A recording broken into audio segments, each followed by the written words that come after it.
A millionaire returns exhausted to his mansion, and what he finds in the living room leaves him paralyzed. His daughter, who hadn't smiled in 2 years, was dancing with the housekeeper's son. What he would discover later would completely destroy him. Liam O'Connell pushed open the main door of his mansion with the weight of a man carrying the entire world on his shoulders.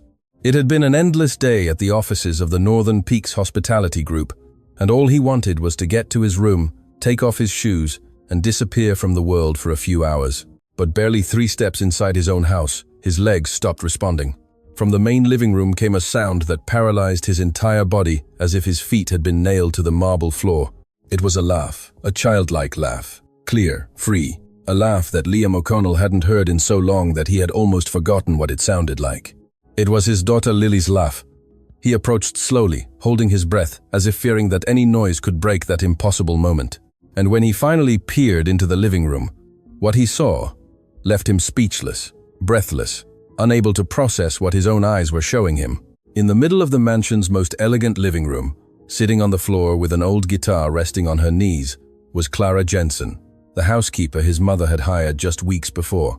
Her fingers moved over the strings with a mastery that did not match a woman who cleaned floors for a living.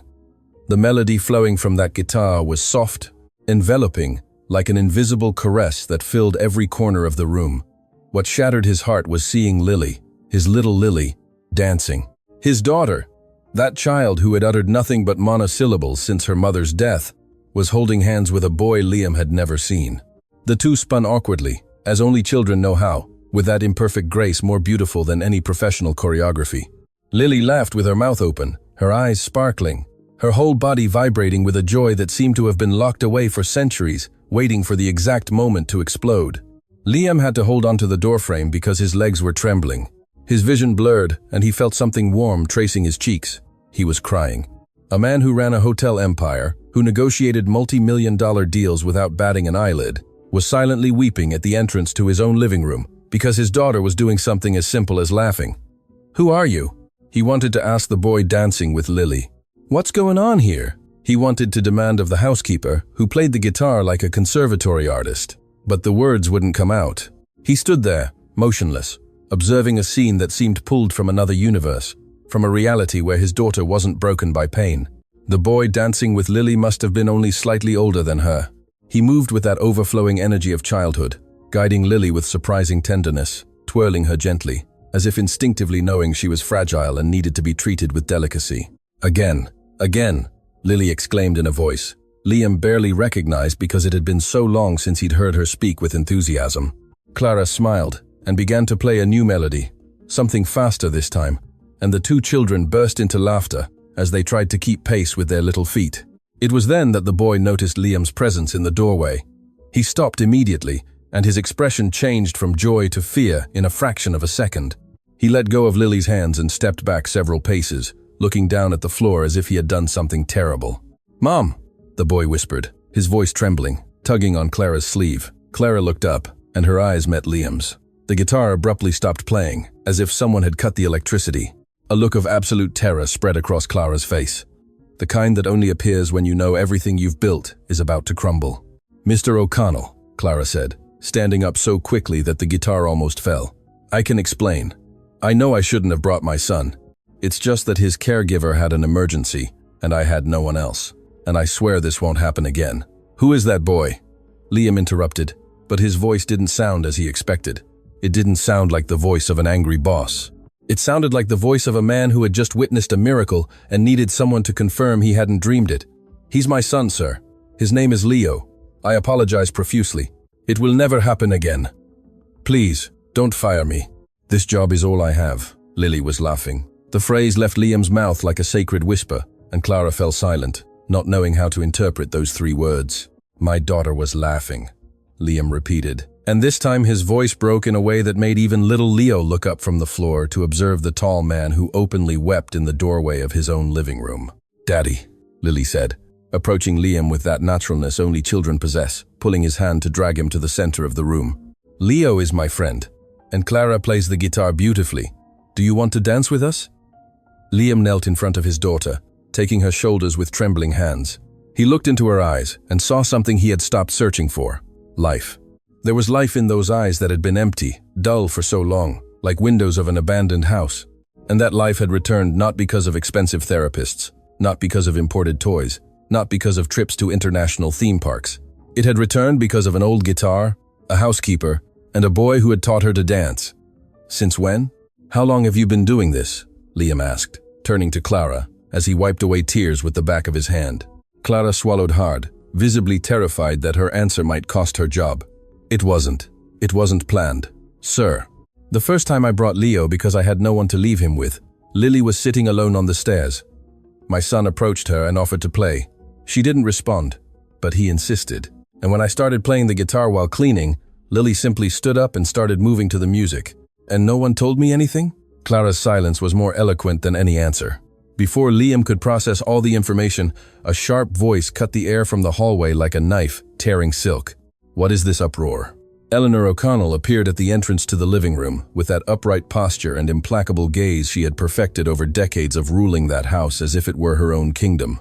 Her eyes swept over the scene with lightning speed, the housekeeper with a guitar, an unknown child in her living room, her granddaughter holding hands with that child, and her son kneeling on the floor with tears in his eyes.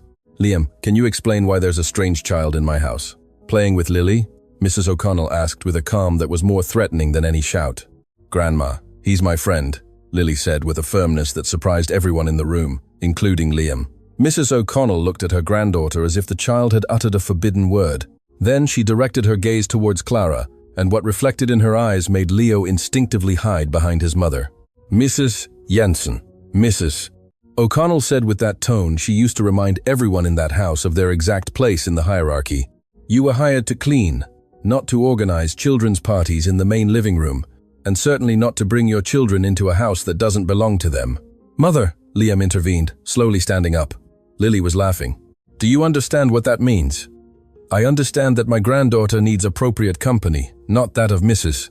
O'Connell stopped before completing the sentence, but the damage was already done. Everyone in the room perfectly understood what she was about to say. Little Leo, from behind his mother's back, looked up and said something that left the entire room in a deathly silence. Mom, I just wanted to play with Lily because she's always so sad. My mom says that when someone is sad, you take their hand and don't let go until they smile again. Mrs. O'Connell opened her mouth to respond, but no words came out. For the first time in a long time, someone had left her without arguments, and that someone was a child who barely reached her waist. This conversation isn't over, Mrs. O'Connell finally said, addressing Clara specifically with a look that was a silent sentence. First thing tomorrow morning, we will discuss the conditions of your employment in this house. And then she withdrew, leaving behind a heavy silence that no one dared to break.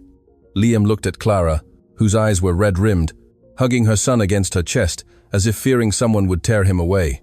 Then he looked at Lily, who had again taken Leo's hand with that silent determination of children who find something valuable and refuse to let go. Clara, Liam said, with a voice that tried to convey a calm he didn't feel. Don't worry about what my mother said. No one is going to fire you. But, sir, no one, Liam repeated firmly. What you and your son did for my daughter tonight. There's no salary in the world that can pay for that. Clara nodded silently, but Liam could see in her eyes that she didn't entirely believe him, and he couldn't blame her, because he knew himself that his mother wouldn't let things go. Eleanor O'Connell never let things go. That night, after Clara left with Leo, Liam did something he hadn't done in a long time. He sat by Lily's bed to tuck her in, and for the first time in what seemed an eternity, his daughter looked at him with a smile before closing her eyes.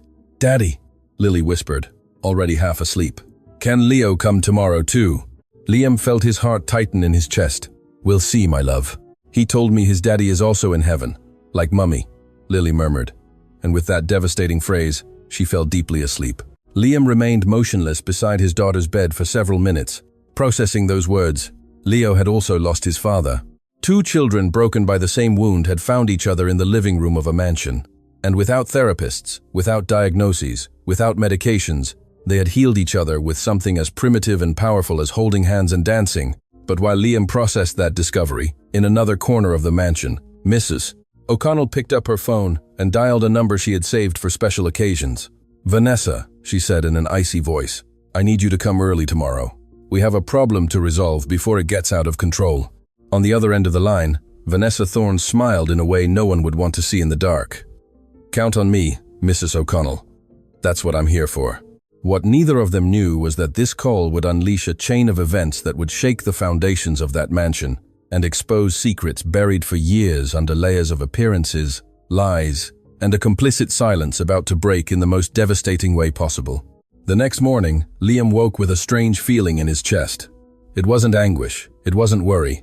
It was curiosity, a deep curiosity that gnawed at him, like a flame someone had lit the night before and refused to die out. Who was Clara Jensen really? That question stayed with him as he dressed, as he went downstairs, as he drank his coffee in the mansion's main dining room. A woman who cleaned floors didn't play the guitar like that. Clara's fingers had moved over the strings with the fluidity of someone who had dedicated years, perhaps decades, to mastering that instrument. There was something about her story that didn't fit, a missing piece of the puzzle. And Liam O'Connell was a man who couldn't live with incomplete puzzles. But before he could organize his thoughts, Vanessa Thorne was already sitting in the dining room with a cup of tea in her hands and a smile that seemed rehearsed in front of a mirror. "Good morning, Liam," Vanessa said. With that familiarity she had granted herself since Mrs. O'Connell appointed her house manager. "Your mother told me what happened last night. It must have been very awkward for you to find that situation." Liam looked at her over his coffee cup. "Awkward? My daughter laughed for the first time in years, Vanessa. It wasn't awkward. It was the best thing that's happened to me in a long time." Of course," Vanessa quickly replied, adjusting her tone like someone changing channels. "What I mean is, I understand the emotion of the moment, but your mother is right to be concerned. We know nothing about that woman or her son, and allowing an unknown child free access to Lily in her delicate emotional state." "Leo is not a danger to my daughter," Liam interrupted with a firmness that surprised even himself. "No one says he is," Vanessa replied, softening her voice like a snake caressing before biting.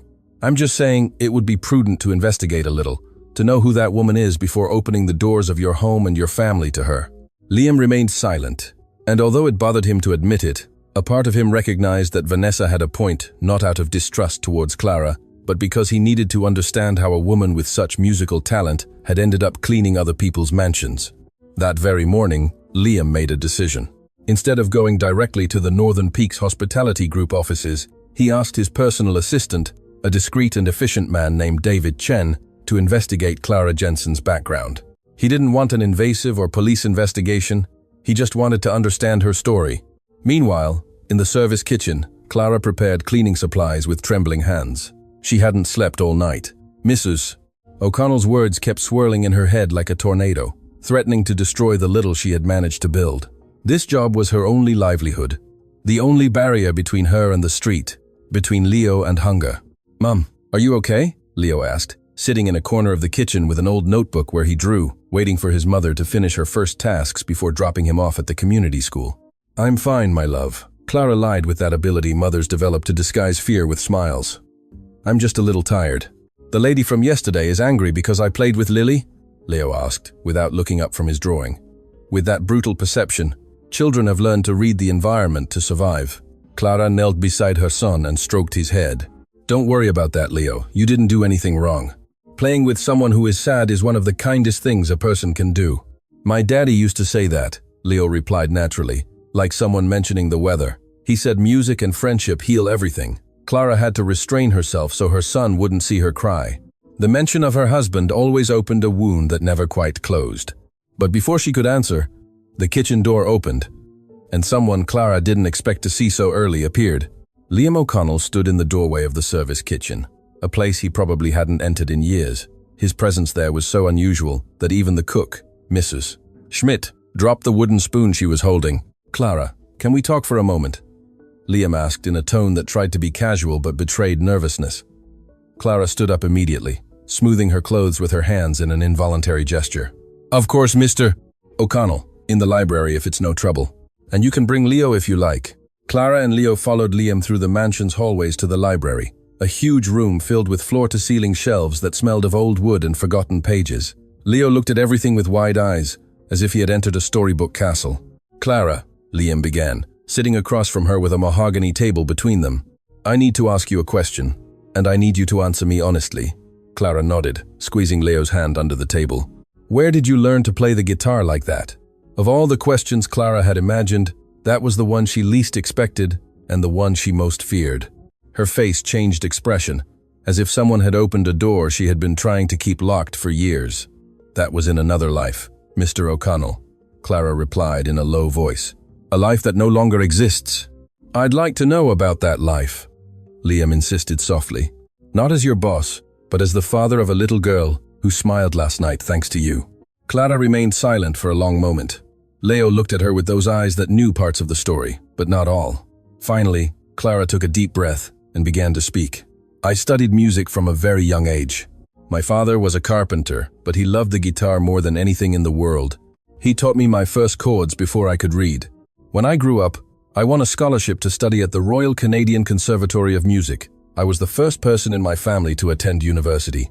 Liam listened without interrupting, fascinated by every word. "During my years at the conservatory, they told me I had something special. Not just technique, but something that can't be taught. I was selected to represent the country at the Canada International Music Festival. It was my chance to change my life, my family's life, to prove that a carpenter's daughter could go as far as her talent would take her." "And what happened?" Liam asked, because the pain in Clara's eyes made it clear that the story did not have a happy ending. "I met Eric," Clara said, and as she uttered that name, her voice transformed into something softer, more vulnerable, as if the name itself were an ancient melody. "He was a luthier. He made handmade instruments. We met because he built the guitar I was going to play at the festival. We fell in love before the guitar was finished." Leo looked up. "My daddy," he whispered, with a sad smile no child should know how to draw. "Yes, my love, your daddy," Clara confirmed, stroking her son's head. "We got married shortly after the festival. I kept playing. He kept making guitars. We were happy. We didn't have much money, but we had music, and for us, that was enough." "And the guitar you played last night?" Liam asked, starting to connect the pieces. "It was the last guitar Eric built," Clara replied, and her voice finally broke. "He finished it weeks before the accident. That day he left early for the workshop, like any other day. I never imagined it would be the last time I would see him alive. When they called to tell me the roof had collapsed, I felt like the world split in two. Eric didn't make it out in time, and with him, everything was gone. I couldn't play again for months. Every time I picked up the guitar, I felt his presence so strongly that I couldn't breathe. I left the conservatory, I left music, I left everything. All I had left was Leo and the promise I made to Eric that our son would never go hungry. That's why you started working in cleaning," Liam said. Not as a question, but as a realization that struck him deeply. "No one hires a guitarist to pay the household bills, Mr. O'Connell. But every house needs someone to clean it. So I put Eric's guitar in its case and learned to use a broom. And every night when Leo fell asleep, I would take out the guitar and play in silence, just to feel that he was still near." Liam had to look away because his eyes had filled with tears he didn't want to show. Clara's story had opened a wound he also carried, that of a man who had lost the woman he loved and didn't know how to move forward. Every day after school, he should come here, play with Lily, and you play the guitar, do what you did last night every day. "Mr. O'Connell, your mother. I'll take care of my mother." Liam read David Chen's message 3 times before picking up the phone to call him. His fingers trembled as he dialed the number, and every second that passed without an answer felt like an eternity. When David finally answered, his voice had that grave tone he only used when the news was serious. "Mr. O'Connell, what I found isn't something I can tell you over the phone. Can you meet me at the mansion?" "Come right now," Liam replied and hung up, feeling a knot form in his stomach. While waiting for David, Liam went down to find Clara to do something that could no longer be postponed. Missus O'Connell had announced the previous night that she would speak with Clara first thing, and Liam needed to get there before his mother to protect the housekeeper from whatever she was planning. But when he reached the main foyer, it was already too late. Missus O'Connell stood in front of Clara, who kept her head down, holding a cleaning rag in her hands, as if it were the only thing keeping her anchored to the ground. A few meters away, Vanessa Thorne observed the scene, leaning against the wall, arms crossed, and an expression of satisfaction she tried, without much success, to conceal. "I will explain this only once, Mrs. Jensen, Mrs. O'Connell said with a voice that seemed made of polished ice. "This house has rules that existed long before you arrived and will continue to exist long after you leave. Employees do not mix their personal lives with their work. Employees' children do not play with the owner's children. And no one, absolutely no one, plays musical instruments in the main living room as if this were a dive bar." "Mrs. O'Connell, I assure you, it won't happen again. I'm not finished, Mrs. O'Connell interrupted, raising a hand with the authority of someone accustomed to the whole world stopping when she spoke. What you did last night wasn't simply bringing your son without authorization.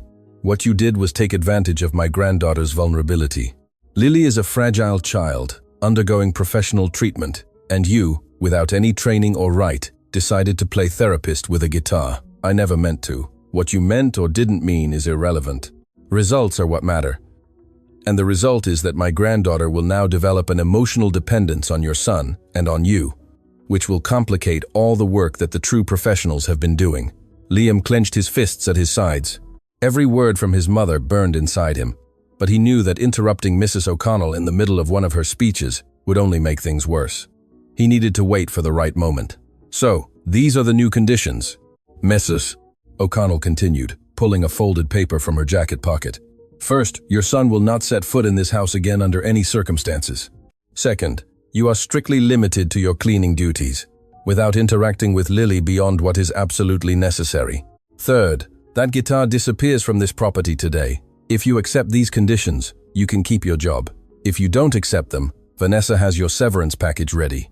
Vanessa nodded from her corner, holding up an envelope that indeed contained prepared documents. Everything had been calculated, orchestrated, like a military operation designed to leave no escape. Clara looked up for the first time since the conversation began, and Liam saw something in her eyes that tore him in half. It wasn't fear. It wasn't submission. It was the pain of someone being asked to give up the last thing left of the person she loved.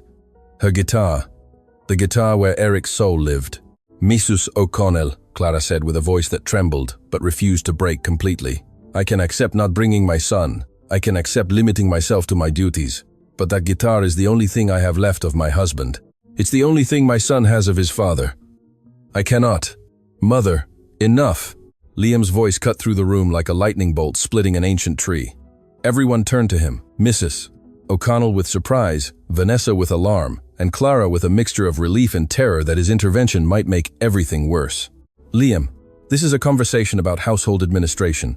And, as I've always told you, this is a conversation about my daughter, Liam interrupted, walking towards the center of the foyer with firm steps. Lily is my daughter, not an administrative project.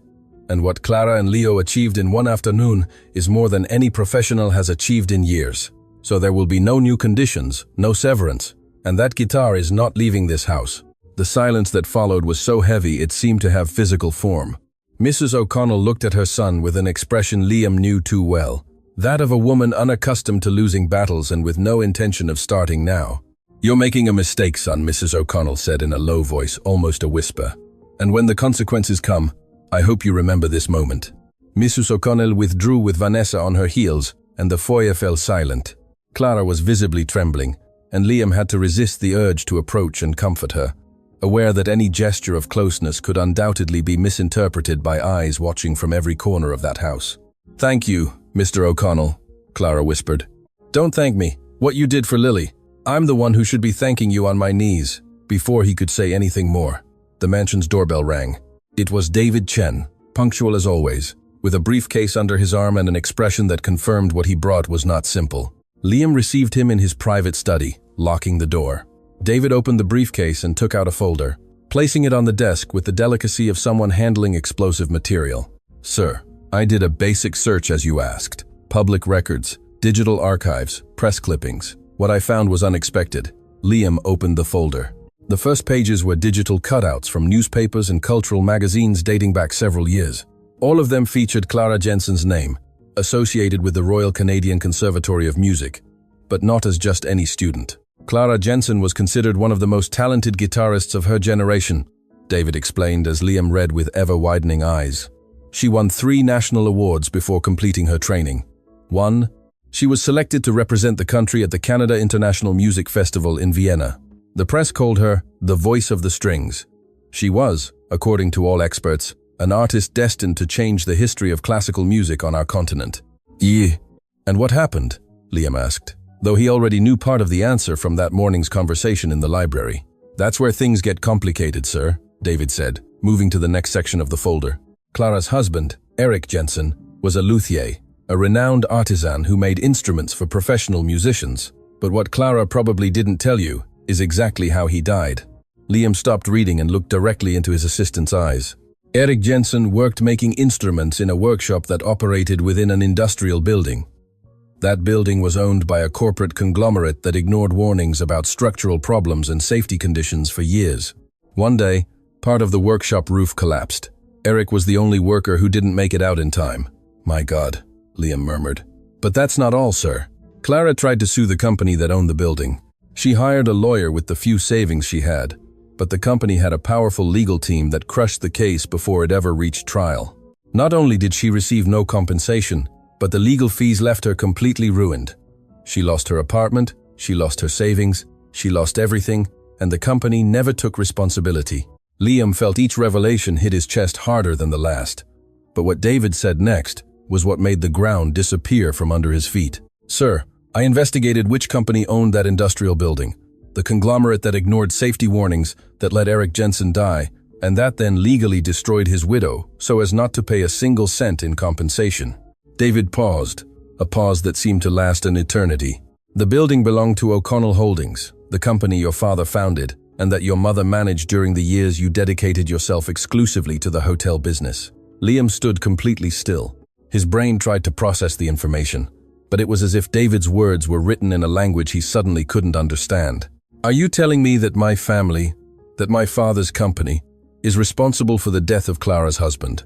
I'm telling you that O'Connell Holdings was the owner of the building where Erik Jensen died, and that the legal team that crushed Clara's lawsuit was hired and directed by one person." "Who?" "Eleanor O'Connell, your mother."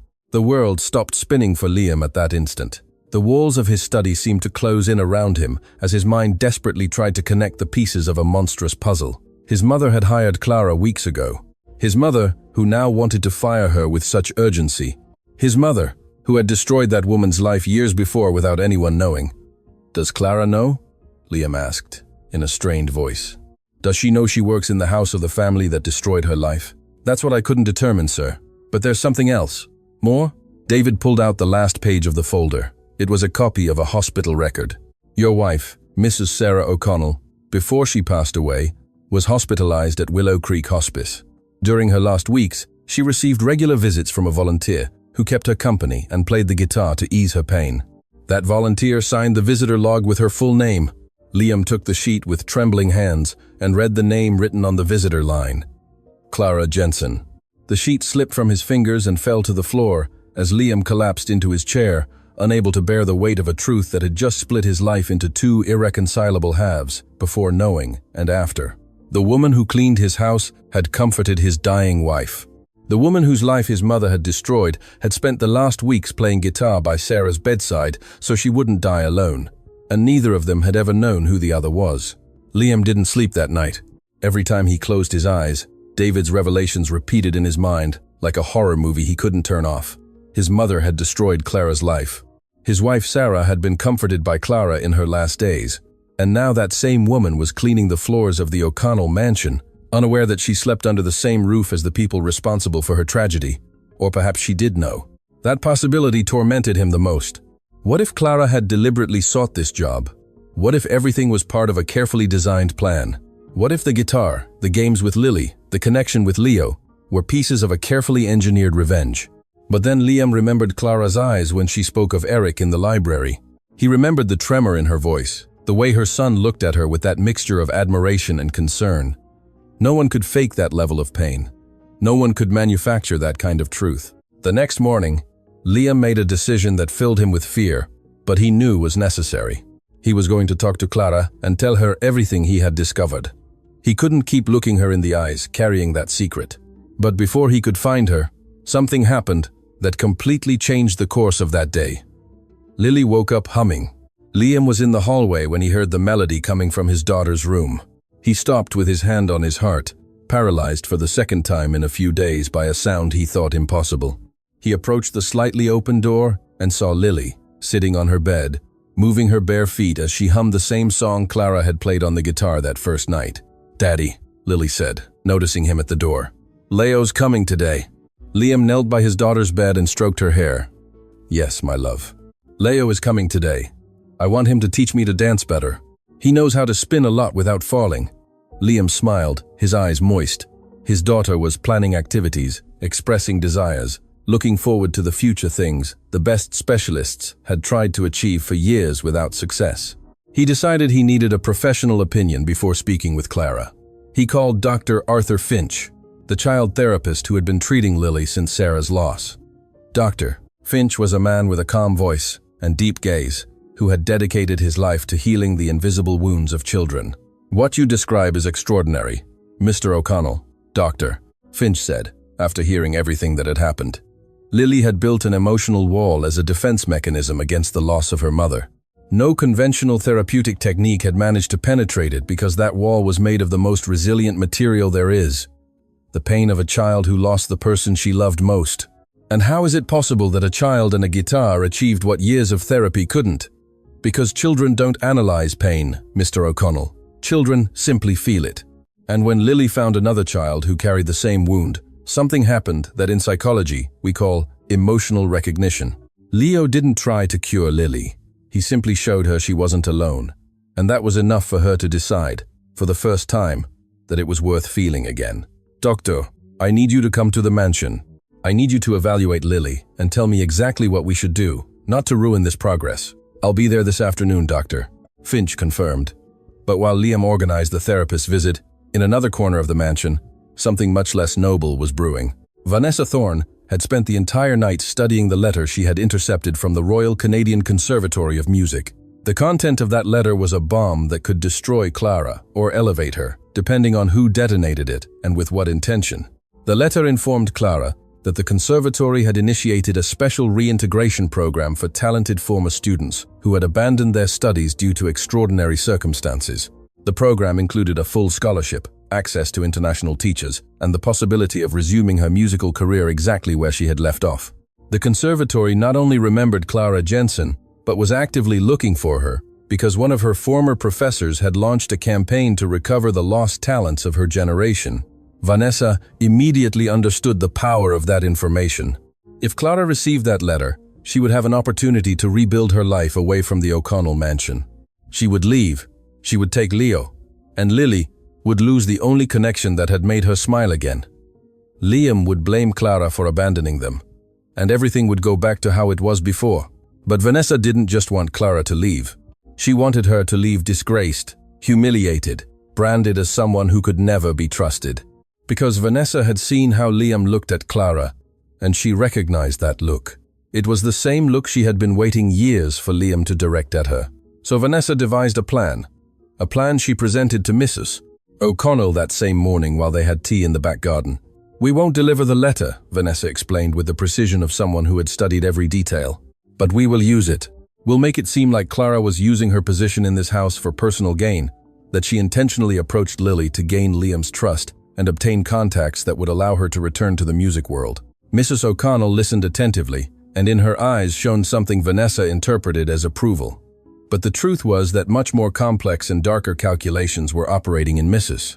O'Connell's mind. She didn't just want to protect her house from an employee who had crossed boundaries.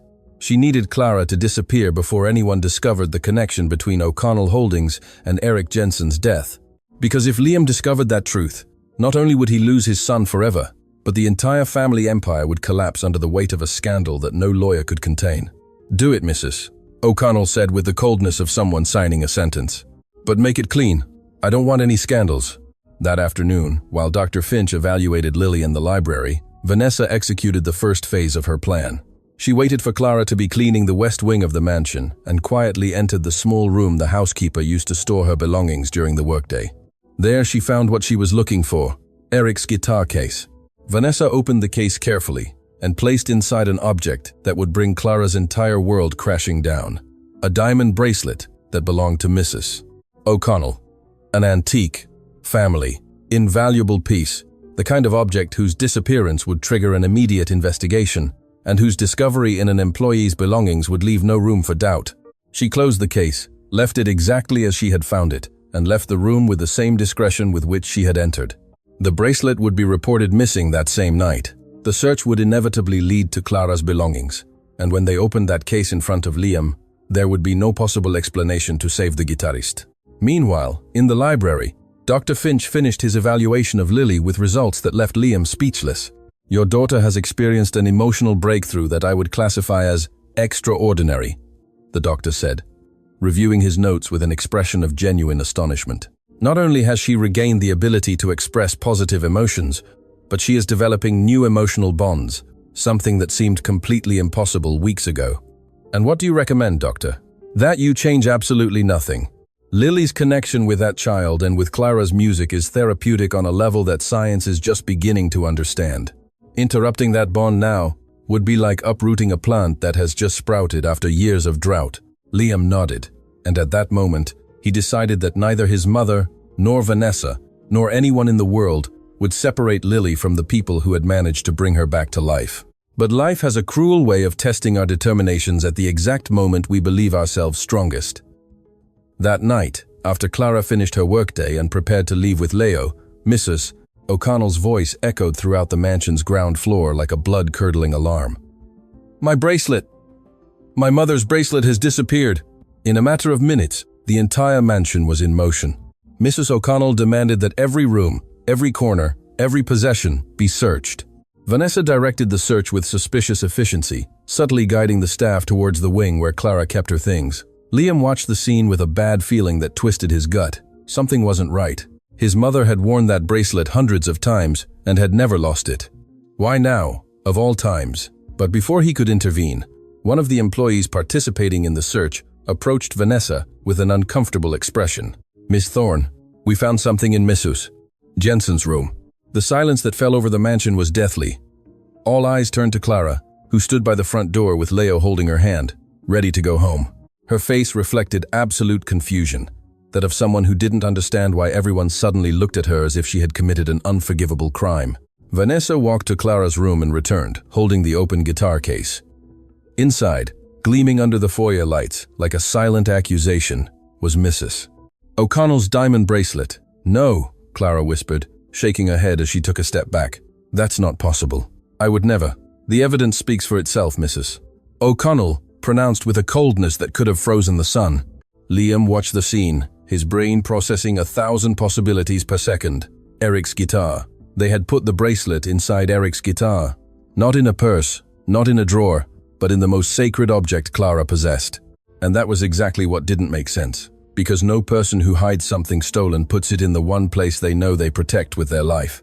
Someone had put that bracelet there.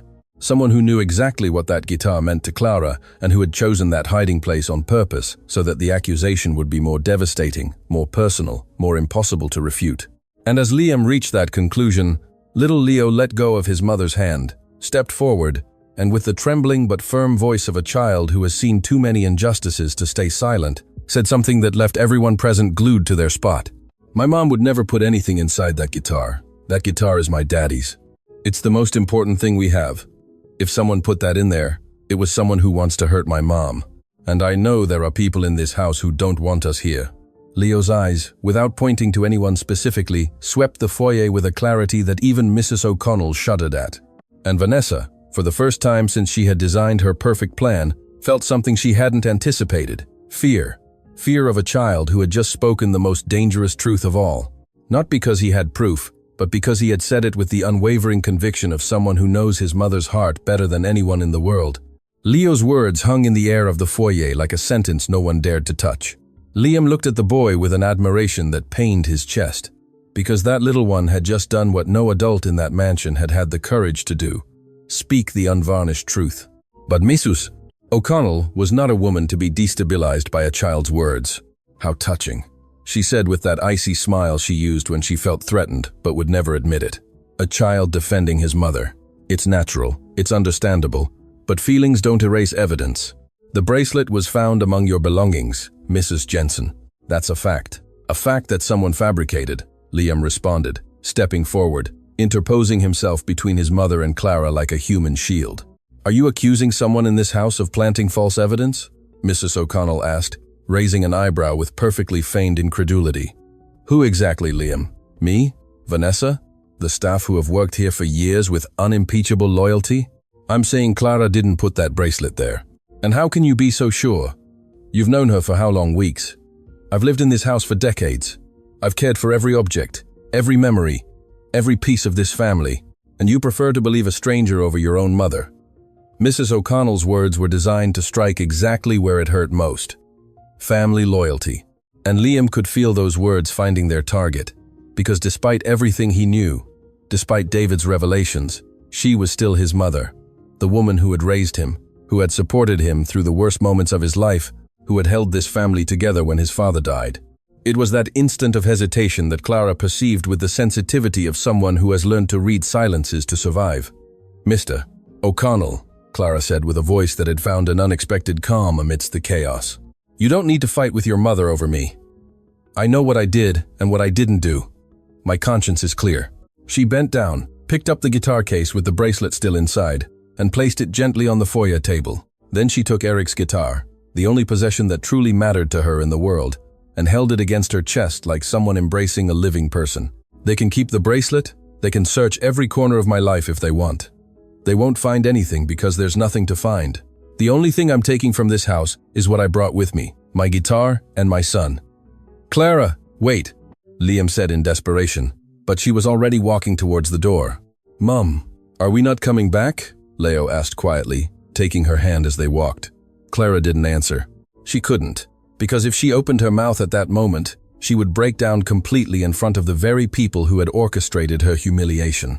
And that was something her pride, the only intact heritage she had left, was not willing to allow. The days that followed were the darkest the O'Connell mansion had seen since Sarah's death. Lily stopped humming, stopped asking for someone to play with her, stopped going down to the living room where she had once danced with Leo. She retreated into her room, with that silent determination of children who decide the world has already hurt them too much, and the only way to protect themselves is to disappear within. Dr. Finch visited the mansion several times, and each visit ended with the same devastating diagnosis. "Lily is regressing, Mr.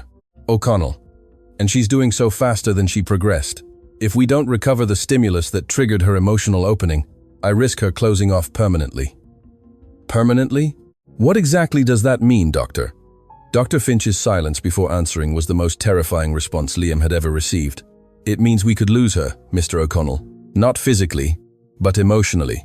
There's a point in the process of childhood emotional closure from which there's no return. If Lily crosses that threshold, no therapy, no stimulus, no intervention will be able to bring her back." Liam left Dr. Finch's study trembling. He needed to find Clara. Not tomorrow, not next week. Now. Every hour that passed was an hour closer to losing his daughter forever. But the city was huge, and Clara didn't want to be found. Liam hired investigators, reviewed records, contacted community schools where Leo might have enrolled, visited shelters, inquired at parishes and neighborhoods where people went when they had nowhere else to go. Nothing. Clara Jensen had disappeared with the efficiency of someone who already knew what it was like to lose everything and start from scratch. While Liam was consumed searching for Clara, something began to change inside the mansion. The atmosphere grew heavy, as if the walls themselves knew an injustice had been committed under their roof and were demanding reparation. The service staff whispered in the hallways. Mrs. Schmidt, the cook, stopped preparing Mrs. O'Connell's favorite dishes without explanation.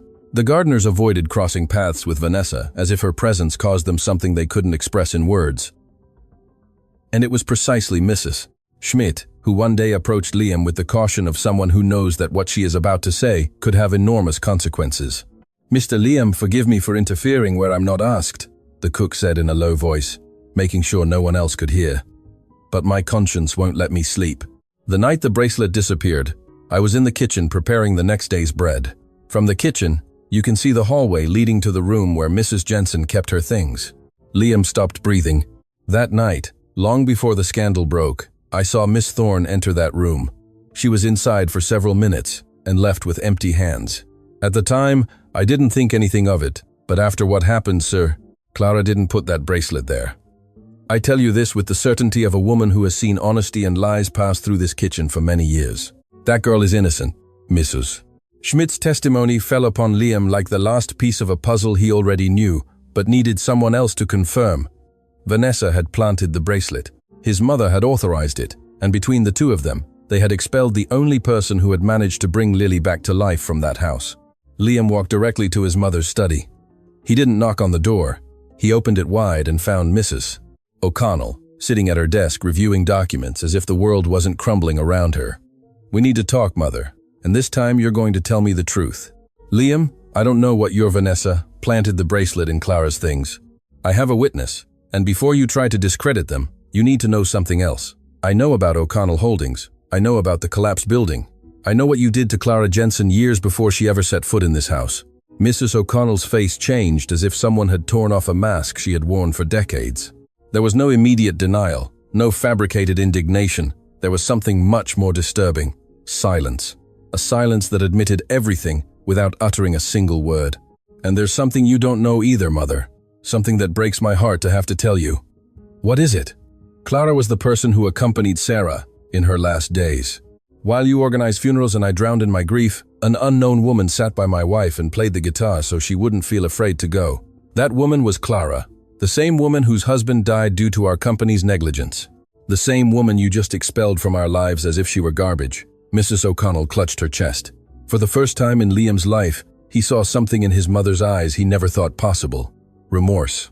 A remorse so deep and so ancient that it seemed to have been buried under tons of pride, waiting for this exact moment to surface and claim what was hers.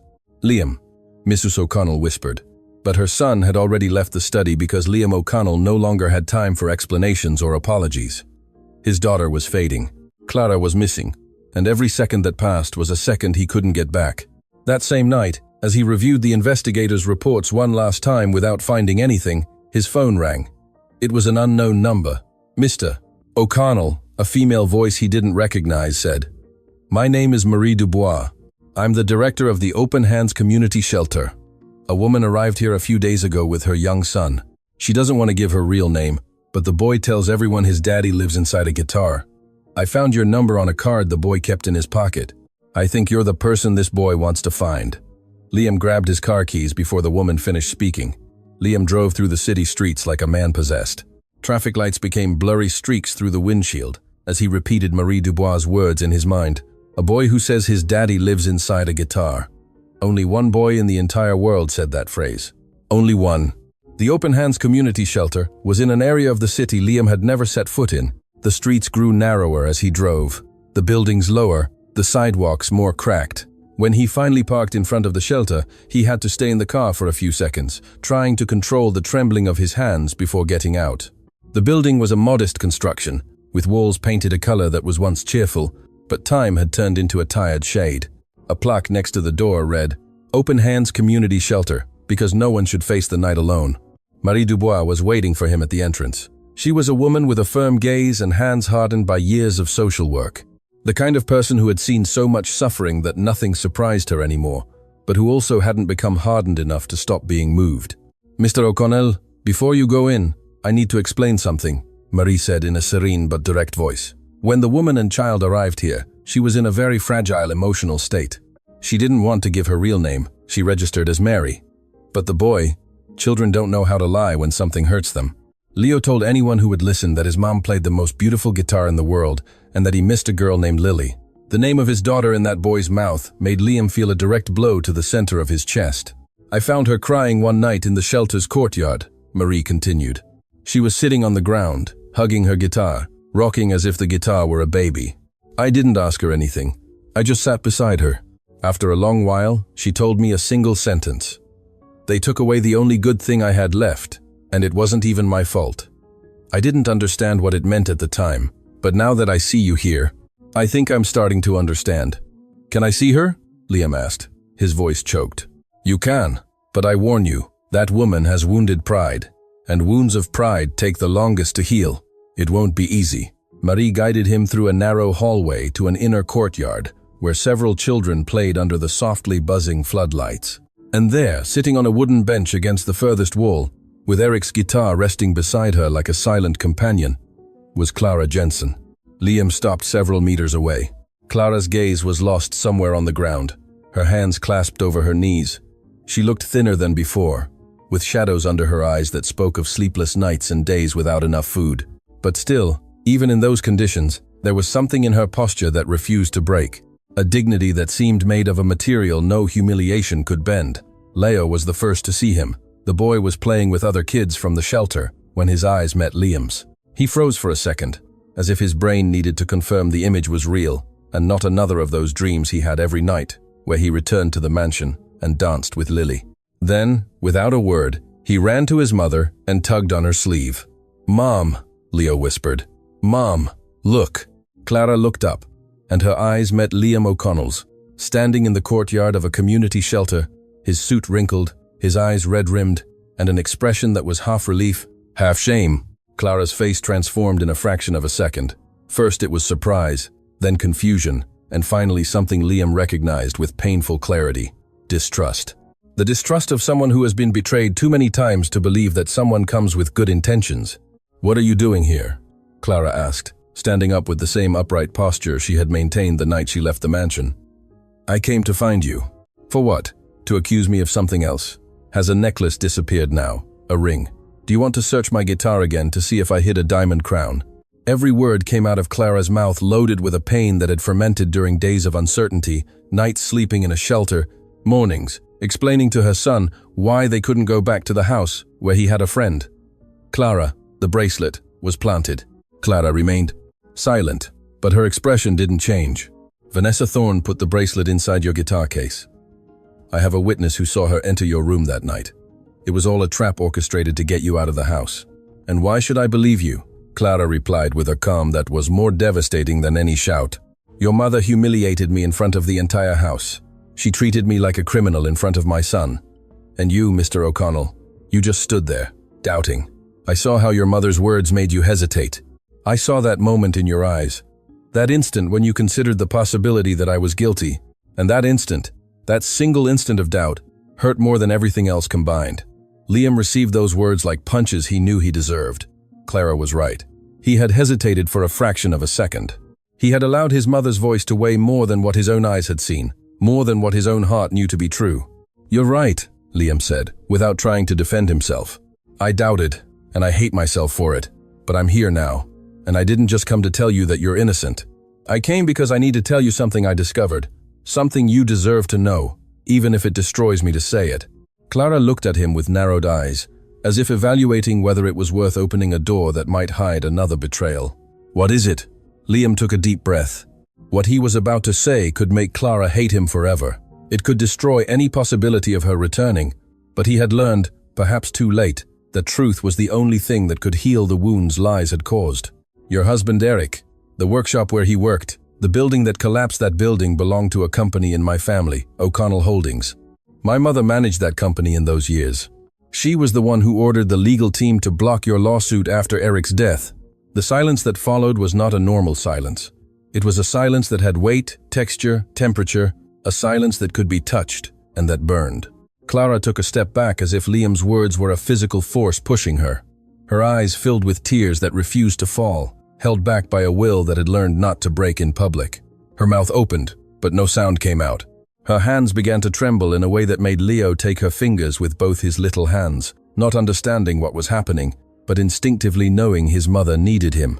"You're telling me," Clara began, in a voice that was barely audible, "that Eric died because of your family, that I lost everything, my career, my home, my entire life, because your mother decided it was cheaper to leave me ruined than to take responsibility, and that after all that, I ended up cleaning the floors of the house of the very people who destroyed my world?"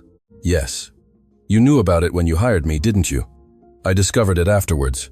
My mother was the one who hired you, and now I understand she did it precisely because she didn't want anyone external to remember the case. By having you close, she controlled the situation." Clara closed her eyes. The tears finally found their way down her cheeks, silent, constant, like a river breaking a dam that had been holding back too much for years.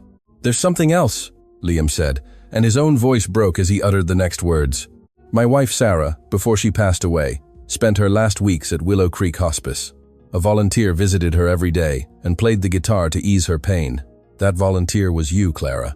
You accompanied my wife in her last days, and neither of you ever knew who the other was." Clara's eyes snapped open. Her expression changed from pain to disbelief, from disbelief to something that had no name in any language, an emotion so complex and profound that it seemed to contain centuries of human history in a single instant. "Sarah," Clara whispered, "the woman in the back room, the one who asked me to play that lullaby every afternoon because she said it reminded her of her daughter. Liam couldn't answer. Tears overwhelmed him, and he collapsed onto the bench where Clara had been sitting moments before, covering his face with his hands, As his body shook with sobs that came from such a deep place, they seemed to tear pieces from his soul. "I used to sing to Lily," Clara continued. "And now she too cried uncontrollably. Sarah talked about her daughter every day. She told me she was the sweetest child in the world, that she had a laugh that could light up any room. She asked me that if one day life put me in front of a sad child, I should play that song for her, because that song had the power to heal any pain." "The song you played for Lily that night in the living room," Liam murmured, looking up. "It was Sarah's song, the song my wife taught me for her daughter, without knowing that one day I would end up playing it for her." Leo looked at his mother and Liam, not fully understanding what was happening, but knowing with that sacred intuition of childhood that something very big was breaking and rebuilding at the same time in that shelter courtyard. "Mr. O'Connell," Clara said, wiping away tears with the back of her hand. "I didn't know who you were when I accepted the job. I never connected the last name. When I saw Lily sitting alone on those stairs, all I saw was a sad child. I didn't see the daughter of the man whose family destroyed mine. I saw a child who needed exactly the same thing my son did. Someone to remind her that life could still be beautiful." "And now that you know everything?" Liam asked with genuine fear in his voice. "Now that you know who we are, what we did, what my mother did to you, can you forgive us?" Clara looked at her son, who was still holding her fingers with those small hands that didn't understand last names, or companies, or lawsuits. Then she looked at Eric's guitar leaning against the wall, waiting in silence, as it always did. "Eric taught me something I never forgot," Clara said, with a firm voice despite the tears. "He told me that music exists to transform pain into something beautiful. That if you get trapped in resentment, the guitar stops playing. And I cannot allow this guitar to stop playing, Mr. O'Connell, because the day it stops playing, I will have lost Eric forever." Liam understood at that moment that Clara wasn't saying she forgave him. She was saying something much deeper. That she chose music over hatred, life over revenge, the future over the past, not because it was easy, but because it was the only way to honor the man who had put his soul inside a guitar. "Clara, I need to ask you something," Liam said, standing up. "And I need you to know that I'm not asking for myself. I'm asking for Lily. My daughter is fading again. The doctor says that if she doesn't regain the connection she had with Leo, we could lose her emotionally permanently. Lily needs Leo, and she needs your music, the music Sarah unknowingly left her." Clara looked at Leo. The boy, who had heard Lily's name, looked up with eyes that lit up like two stars igniting in the darkest night. "Mom," Leo said with that voice that could disarm armies, "Lily needs me." And with those 3 words, a child decided the fate of 2 families that life had struck, separated, destroyed, and who now, in the courtyard of a community shelter, had the opportunity to rebuild themselves together with the only material that never runs out, the love that survives everything. The drive back to the mansion was the most silent Liam had ever experienced. Clara was in the back seat with Leo asleep on her lap, exhausted by the emotions of a night that had been too big for his small body. Eric's guitar occupied the passenger seat as if it were another passenger, as if it had its own right to be there. Clara hadn't said she forgave him, hadn't said she was returning forever. She had only said, "I'm going for Lily." And Liam understood that for now, that was enough. It was more than he deserved. When the car stopped in front of the mansion, it was almost 2 a.m. The downstairs lights were on, unusual for that hour. Liam got out first and opened the main door, expecting to find the house asleep. But the house was not asleep. In the foyer, sitting in a chair with a rigid back and hands clasped over her knees, was Eleanor O'Connell. Beside her, standing against the wall with a nervous expression, was Vanessa Thorne. And in front of both, with a tablet in his hand and a look of someone who would rather be anywhere else in the world, was David Chen. "Sir," David said, seeing Liam enter, "your mother asked to speak with you tonight." He insisted on waiting for him. Liam looked at his mother cautiously, but something had changed in Mrs. O'Connell. She wasn't the ice-cold woman who gave orders and expected blind obedience. It was something different, something Liam hadn't seen since he was a very young child, and his mother still knew how to cry. Vulnerability. Then, Mrs. O'Connell saw Clara enter behind Liam, with Leo asleep in her arms and the guitar slung over her shoulder.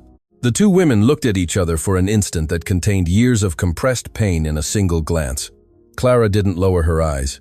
Mrs. O'Connell didn't either. But it was Mrs. O'Connell who spoke first, and what she said made even David hold his breath. "Mrs. Jensen, please sit down." That please came out of Mrs. O'Connell's mouth as if she had to tear each letter from somewhere deep and rusty within her, a place where kind words had been stored for decades unused. Clara sat down with Leo still asleep against her chest. Liam remained standing beside her, not knowing what to expect. After my son left tonight, Mrs. O'Connell began in a low voice. I stayed alone in my study, and for the first time in a long time, I looked in the mirror. I didn't like what I saw. The silence in the foyer was absolute. Not even Vanessa dared to breathe loudly. When my husband died and left me in charge of his businesses, I was a woman who knew nothing about the corporate world. I learned quickly because I had no other option, but what I learned was to protect what was ours at all costs. Every decision I made was to keep this family afloat, so Liam would have a future, so the O'Connell name would continue to mean something. And in that process, I became someone who stopped seeing people and started seeing only threats. Mrs. O'Connell paused. Her eyes were moist, something Liam hadn't witnessed even at his father's funeral. When the O'Connell Holdings building collapsed and your husband passed away, Mrs. Jensen, a report with your name reached my desk. You were a line in a legal document, a problem to solve, a risk to neutralize. I never stopped to think that behind that name was a woman with a child, with broken dreams, with a guitar that was the only thing she had left of the person she loved. I erased you from my papers and moved on as if nothing had happened. Clara listened without moving, tears silently falling onto Leo's hair. And when I hired you to work here, I did it because your name appeared on a list of applicants. And something inside me, something I didn't want to examine, told me that by having you close, I could ensure the past remained buried. It was an act of cowardice, disguised as control. Mrs. O'Connell stood up slowly, with a difficulty that wasn't physical, but emotional, as if the weight of her own words was bending her back. I won't ask for your forgiveness because I know some things cannot be forgiven with words, but I will do something that I should have done a long time ago. She turned to Vanessa, who had gone as pale as the marble in the foyer. Vanessa, it was you who placed the bracelet in Mrs. Jensen's belongings. Mrs. Schmidt saw you enter the room that night, and it was you who intercepted a letter from the Royal Canadian Conservatory of Music, addressed to Clara, a letter she never received because you decided she didn't deserve it. Vanessa opened her mouth to defend herself, but Mrs. O'Connell raised her hand with that authority that this time was not aimed at oppressing, but at correcting. I don't need explanations. I need you to hand over the letter right now, and tomorrow morning, collect your belongings. Your time in this house is over. Vanessa looked at Liam, searching for some kind of rescue, some intervention that would save her, but Liam's eyes were fixed on his mother, and what they reflected was not triumph or satisfaction. It was something akin to the astonishment of a son discovering that his mother could still surprise him. With trembling hands, Vanessa pulled a crumpled envelope from her jacket and placed it on the foyer table. Then, without a word, she walked to the door and disappeared into the night. No one stopped her. No one said goodbye. Her exit was as silent as all her manipulations had been. Only this time the silence didn't hide venom, but defeat. Mrs. O'Connell took the envelope and handed it to Clara. This belongs to you. Clara took the letter with trembling fingers, opened it slowly, read its content, and what appeared on her face was something no one in that room would ever forget. Hope. Pure, unexpected hope, as fragile and powerful as the first note from a guitar that had been silent for years. It's a scholarship, Clara whispered. The conservatory wants me back. They want me to finish what I started. And you will, Mrs. O'Connell said with a firmness that surprised everyone. O'Connell Holdings will fund every expense that scholarship doesn't cover. Accommodation for you and your son. Materials, transportation, everything. Not as charity, but as the debt this family owes you, and that has gone unpaid for too long. Liam looked at his mother, and for the first time in years, he felt that the woman who had raised him, the woman who existed before the business world hardened her, was back, not complete, not perfect, but present. And that was a start. Clara held the letter against her chest as if it were a treasure recovered from the bottom of the ocean. But before she could respond, a sound made everyone in the foyer turn their heads towards the stairs, small, bare feet, descending step by step with the caution of children who get up at midnight, following an instinct they cannot explain. Lily appeared at the foot of the stairs, her hair disheveled, and her eyes narrowed from sleep. But those eyes opened completely when she saw what was in the foyer. Or more precisely, who was in the foyer. Leo, Lily whispered. The boy, who had woken with the movement, lifted his head from his mother's lap and looked towards the stairs. Lily! Leo got out of Clara's arms and ran towards Lily.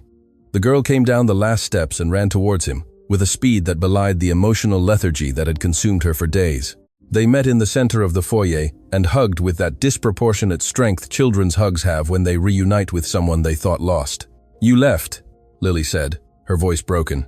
And that two-word phrase contained all the abandonment that child had accumulated, first with the loss of her mother, and then with the disappearance of her only friend. "But I'm back now," Leo replied, with that monumental simplicity that was his gift. "And I brought my daddy's guitar so your mommy in heaven can hear us dance again." The song Sarah had taught her filled every corner of the O'Connell mansion like a wave that washes away all that is old and broken and leaves only what is worth keeping. Lily and Leo danced hand in hand in the center of the foyer, exactly as they had done that first night, but this time with witnesses who cried and laughed at the same time. Liam knelt beside his daughter, and she pulled him to dance with them. Eleanor O'Connell, standing, supported by the hand of a child who was teaching her something no business or fortune could have taught her, swayed gently to the rhythm of a melody that healed everything it touched. Weeks later, Clara returned to the Royal Canadian Conservatory of Music. Her return was news in the country's musical circles, and her former professor, seeing her play Eric's guitar in the first class, said something that would become legend. "Technique can be taught, but what Clara has inside is not learned. It is suffered, lived, and transformed into music." Leo enrolled in the same school as Lily. The two became inseparable, a pair of children who had learned sooner than most adults that shared wounds heal faster than hidden wounds. Eleanor O'Connell later created a foundation named after Eric Jensen, dedicated to ensuring safe working conditions for artisans and independent workers. She did not announce it in the press. She did not seek recognition. She did it in silence, in the same way she had caused the harm, but this time leaving behind a trace of reparation instead of destruction with each action. And Liam, one ordinary afternoon, came home from work and found the same scene that had changed his life forever. Clara, playing the guitar in the living room while Lily and Leo danced barefoot on the rug, but this time he didn't remain paralyzed in the doorway. This time he entered, sat next to Clara, and listened to the song his wife had given to the world, unaware that that melody would end up uniting the two families who most needed to find each other. That night, before sleeping, Lily asked her father, "Daddy, do you think Mommy and Leo's daddy know each other in heaven?" Liam smiled, his eyes moist. "I'm sure they do, my love, and I'm sure they're dancing." Lily closed her eyes with a smile that shone brighter than all the lights in that mansion combined. And somewhere in the universe, a lullaby continued to play, performed on a guitar that contained the soul of a man who kept his promise.